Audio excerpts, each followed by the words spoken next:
Алло. Саламатсызбы, атыңыз кайсы жактан чалып жатасыз? Менин атым Айдай. Мен кайда Бишкектен чалып аткам. Мен силерге бересиз. Аны албатыга берейин деген суроо мындай болчу да. Эмне себептен ал көп кайрымдуулук концерттерине катышпайт?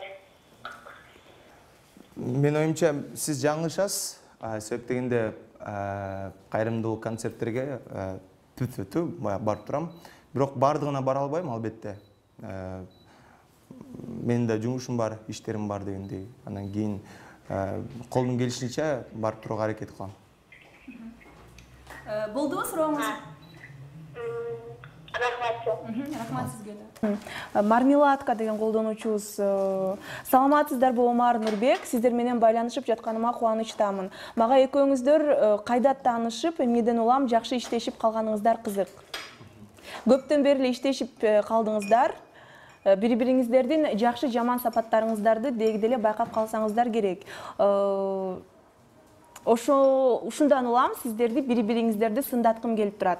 Омар, Нурбектин кайсы жакшы сапаты жана кемчилиги бар? И, соответственно, Нурбек, вам такой же вопрос. Вы уже давно работаете с Омаром и, наверное, хорошо уже знаете его. В связи с этим у меня вопрос. Какие положительные и отрицательные качества есть в Омаре? Хоть и Омар сам говорит, что он жалко и так далее, но я вижу в нем трудится. Это вот его хорошее качество. А плохое качество, что он не признается в этом. Он не признается в том, что он трудолюбивый, трудяга. И неважно, во сколько ты просыпаешься, главное, что ты делаешь за этот день. И он очень многое успевает.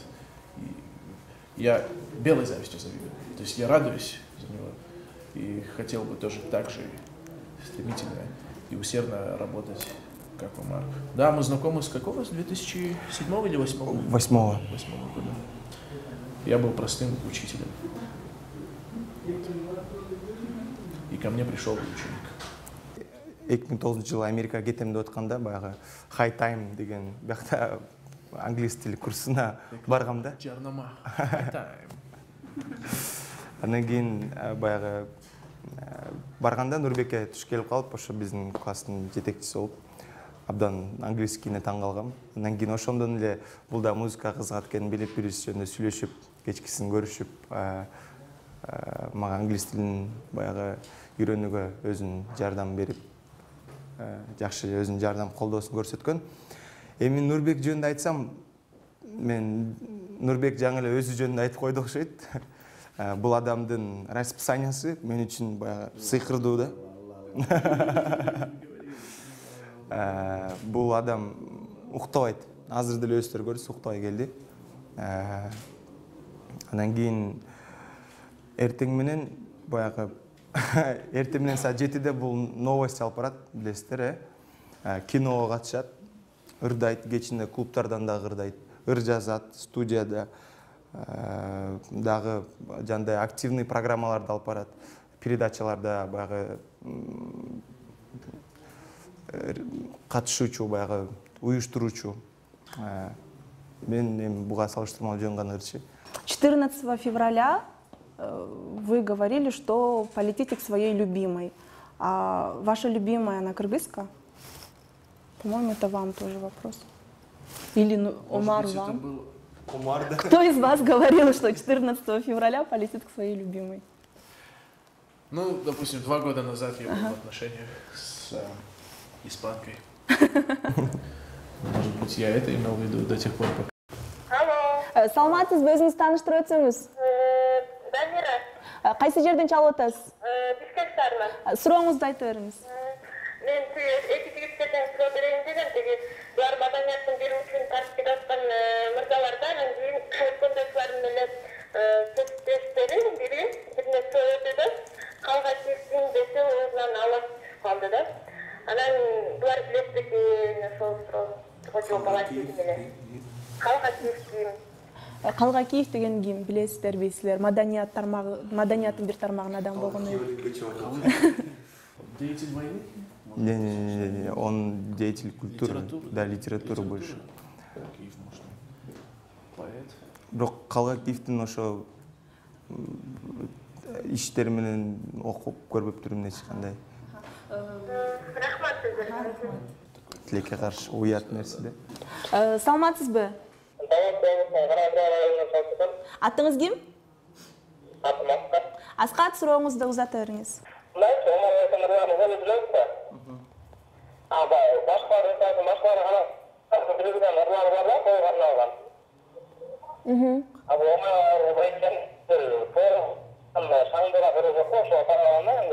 Ничүү шаңдуураак ырларыңыз жок? Шаңдуураак ырларыңыз эмнеге жок? Таң калам дейт. Жалал Абад районунда мен ушу шаңдуурлардын ротациясы слабо болуп аткан го, тилекке каршы. Бирок шаңдуурлар көп эле, эми табит ар кандай да Жалал Абад шаарында в основном баягы башкача шаңдуурлар көбүрөөк тойлордо коюлат да. Баягы исфана же болбосо баягы чыгыш стилиндеги ырлар болушу мүмкүн. Эми мен андай чыгыш стилинде да бир ырым бар, бирок орус тилинде, тилекке каршы. Эми тойго деп мен ориентир албайм эч качан ырларды жазуунун астында. Мен бул ырдын биринчиден сапатына көбүрөөк көңүл бурам. Андан кийин бийлегенге же болбосо тойдон койгонго деп жазбайм ырларды. Асеча деген колдонуучубуз менден суроо Омарга. Сизге көп гонорар төлөп беребиз десе, ич кийимчен көлдүн жээгинде журналдын биринчи бетине түшүп бер десе макул болот белеңиз. Көлдө боло берет да эми дейт. Биринчи суроо. Түшүп бермекмин. Ооба. Же эми албетте баягы түшүлө атпайсызбы? Мисалы Бишкек Сити клипинде почти эми үстү-үстү жилет чен да. Анан кийин көл жээгинде мен дайыма эле плавки чен жүрөм, анан Кийинки суроо сизге эле экен, Омар. Арсендин туулган күнүндө кальян тартып отурган сүрөтүңүздү көргөм. Тамеки тартасызбы? Жок. Кальян ушул бир кээде отурганда тартып калабыз, баягы атайын барып кальян тартпайм эч качан. Эми кальянды зыяндуу эмес деп айтышчу да ошол маалдачы. Көрсө кальян тамекиден да зыяндуу экен да. Андан кийин кальян тартпай калгам, уже канча болду? Жаңы жылдан бери тартып элекмин кальян. Сиздин ийгилигиңизди көрө албагандар барбы? Эми бар, ошо кайра 200-лүктүн кесепетинде да баягы бетке күлүп, ар барганда кайра артыңан помидор менен чабып дегендей. Вам такой же вопрос, как и Омару. Если бы вам предложили в нижнем белье сняться для обложки какого-либо журнала на берегу озера Иссык-Куль, вы бы согласились? Сейчас нет. Ну, имеется в виду летом. За хороший гонорар. Да, Если их интересует мое такое тело, то хорошо. Согласились. Согласился бы. Вам нравятся длинноногие девушки-модели? Это вопрос вам, Нурбек. Ну, да, посмотреть, полюбоваться. Мне нравятся картины в музее, мне нравятся произведения искусства, нравятся песни, книги, фильмы. Разного жанра. Статуи, да. И длинноногие модели, они тоже как произведения искусства, на них можно полюбоваться, приятно посмотреть. любоваться. Не трогать. В музее же написано. Не трогать, да? Следующий вопрос также вам, Нурбек. В одном из ваших интервью вы говорили, что у вас есть любимый человек. Но позже вы перестали об этом говорить. Что с ней стало? Почему? Можно В еще английском чай? языке это называется foot in mouth. Нога во рту. Я понял, что есть вещи, о которых можно открыто разговаривать. Вот у нас с вами установился контакт, мы уже 2 часа разговариваем, да, у нас доверие есть, и я открываюсь, и, может быть, через это открываюсь и зрителям, правильно? Не скрываю вещи, но все равно есть черта, да, за которую Нельзя не переступить. хочется. Можно сказать нельзя, можно сказать сам для себя запрет такой сделал. Вот я для себя определил, что вот эту черта личная жизнь я уже не хочу Говорить. Агата Кристи пользователь. Что вы вот совсем не умеете делать? Дополнительно также вопрос. Или о чем вы, или как вы думаете, чего вы не сделаете никогда? Я никогда не поменяю свой пол. Мне нравится быть мужчиной. Хорошо, ответ принимается. Махаббат деген колдонуучубуздан дагы акыркы суроолор болсун. Омар, сенин бир күндүк чыгымың орточо эсеп менен канча сом болот? Мен ошо орточо эсеп жок да.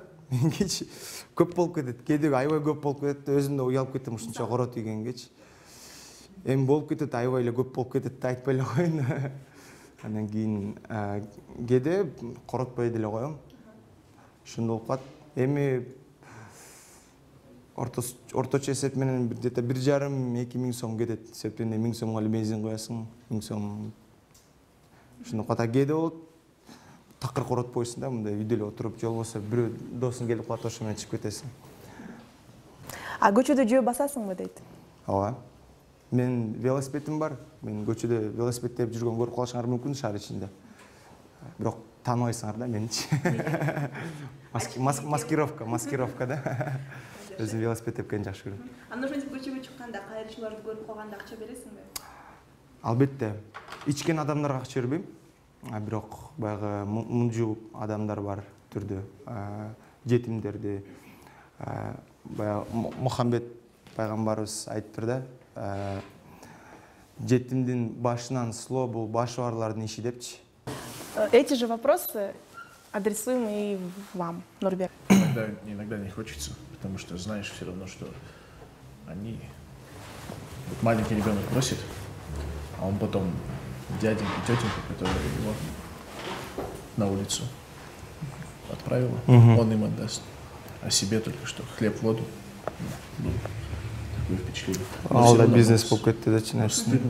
Стыдно не давать. Нурбек, следующий вопрос. Среднесуточная ваша затрата составляет сколько сомов? 1000–1500. Да. Ни больше, ни меньше. Не бывает и больше. Я видел, да, все секреты, да. На нужные вещи, чтобы угостить Умара. Телефон чалууларды токтоттук. Форумда дагы аябай көп суроолор келген. Бирок убакыт тезден учуп кетти. Ошого байланыштуу суроолорду да токтотолу. Редакциябыздан бир канча суроолор бар эле, ошолорду узатсам. Экөөңөрдү байланыштырып турган кайсы сапатыңар бар? Мүнөзүңүздөрдө окшоштуктар барбы? Көзтөн кичинекей болуп окшошпуз. Кандайча? Баягы коомдо нормалар бар да. Ошо нормадан чыкпаш керек дегенчи. Биз чыгып кетебиз да. Эми норма дегенде кандай бир 25 жашта бала эч качан мындай чалчактап ойнобойт да. Биз экөөбүз болсок, эми конечно элдин көзүнчө эмес. Ойноп кетишибиз мүмкүн да. Токтото албай калышыңар мүмкүн. Ал жагыбыз бар. Үчүнчүдөн баягы экинчиден бизде баягы музыка, үчүнчүдөн биздин кыялдарыбыз окшош деп айтышат кээ бирлер. Бирок бул аябай жоош, кечиримдүү, жакшы бала. Сабырдуу. Эми үйрөнүп атам пока, балким бир күн окшош болуп калам. Нурбек, об этом думаете? Какие у вас есть схожие качества и какие черты характера вас объединяют с Омаром? Омар адвокат за справедливость. Не любит видеть такие вещи, где кого-то обижают, заступится. На улице муж жену свою ругает, бьет. Первый человек, который придет, спросит, в чем дело? Все нормально? Помочь? Обычно жена говорит, нет, конечно, все хорошо. К мужу. Но он все-таки, он заступается. Я хочу думать, что я такой же, но я трус. Я захочу подойти, заступиться за жену, но потом всякие мысли там у меня будут в голове крутиться, и я не подойду. А мы еще схожи тем, что хвалим друг друга. Почему? Да. Да, я это заметила, кстати. Бизде отуралып тамак жеп эле бирибизди мактай беребиз. Негизи бир китептен оккам. Джеймс Фостер болуш керек ушул. Эме деп айтат да. Адам эч качан биринин кемчилигин айтып өсүү болбойт дейт да. Бирин мактаганда адам жакшы бирине стимул берет экен да. Эгер адам баласы бирини мактап, ой, молодец, сен жакшы жайсың, ал өзүнө болгон баягы уверенность өсөт. Ал көп нерселерди тоондо оңгор салат да. ошол сыяктуу эле экөөбүз бирсте көтөрүлмөлөр турабыз. Жакшы. Анан акыркы суроо. Омар сизди партиялык шайлоо учурунда Республика партиясынын үгүт иштеринде концертте ырдаганыңызды билебиз жана ошондой эле гимнин ырдагансыз, ушул партиянын. Ал эми Нурбек шаардык кеңештин шайлоосунда анча таанылуу элек бир партиянын мүчөсү катары билип калдык сизди. Суроо, саясатка кызыгасыздарбы? Өзүңүздөрдү 10 жылдан кийин жогорку кеңештин трибунасында көрөсүздөрбү? Я себя чувствую. Политиком. Депутатом Жогорку Кеңеша Кыргызской Республики. Вы за трибуной говорите такие громкие речи. Нет? На английском такой. Совсем. Нет, вот тот пример в прошлом году это был в поддержку идеи, которую я ценю, я держу в себе. И есть люди, которые эту идею разделяют со мной. Они пришли ко мне, попросили, не заплатили деньги. Это очень важно. Я хотел им помочь, протянуть руку, сделать все, что я могу, потому что у них есть видение, у них есть конкретные планы, они бескорыстные, у них есть работа, которая им деньги, много денег. Горкинеш — это бесплатная работа, там денег нет, но они хотят эту систему чуть-чуть поменять в лучшую сторону. Вот. А так я не политик. Ошол сиз айткандай эле Республика партиясында баягы ырдаганбыз, СДПКда ырдаганбыз. Бул эми бизди да түшүнүш керек деп ойлойм, элчи. Албетте бир четиде тура эмес, баягы эгер жаман ойдогу адамдарды үгүттөп жүрсөң, бул өзү тура эмес да. Анан кийин албетте биз да ошо Метернасына Республика партиясынын программасын алып окуганбыз. Бизге биринчиден тааныштырган ушундай депчи. Анан биз баягы ошол жакка барып ырдадык, элдин көңүлүн ачтык да. Көбүнчө агитация эмес, биздики баягы ырдап элдин маанайын көтөрүү болду. Бизде дагы үй бар, бизде да жашаш керек, жаңылар жашаш керек дегендей. Ал эми келечекте өзүмдү депутат катары, коомдук ишмер катары көрө алам. Эми балким билбейм, убакыт көрсөтөт. Форумда бизде өтүнүч бар экен. Омар, Нурбек, байке ырдап берип коюңуздарчы. Споем да? Жандуу үнүңүздөр менен. Бактыма табылган, көзүңөн кагылган, көрбөсөм сени сагынам. Күн болуп чагылган, айсымал жагырган, жарыгым кетпей жанымдан. Жактырбай калсаң да, тансаң да, колуң сынаман. Азапка салсаң да, анда да сага бараман. Бирок сени менен эркем бирге болом деген One, two, three, yo! Bishkek, love you. You got my back, I got you. Bishkek, my world, be with you until I'm old. Bishkek, my town, places all around. Bishkek, I'm yours, and your city can come close. Let's go! Oh, oh, oh, oh, oh, oh, oh, oh. 2 saat болуш керек болчу, мултиз байланыш, бирок 3 саатка чейин созулуп кетти. Бул да болсо сиздердин популярдуулугуңуздан, сизди аудиторияны кызыктырганыңыздардан кабар берсе керек. Дайыма эле ар дайым ушундай боло берсин дейлик. Бул убакыттын аралыгында сиздерди кызарткан да, сиздерди мактаган да, жаккан да, жакпаган да суроолор болду деп айта алабыз. Рахмат сиздерге ачык айрым жооп бергениңиздер үчүн. Биз менен Омар менен Нурбек Сагитахунов болду. Кайрадан жолугушканча аман болуңуздар.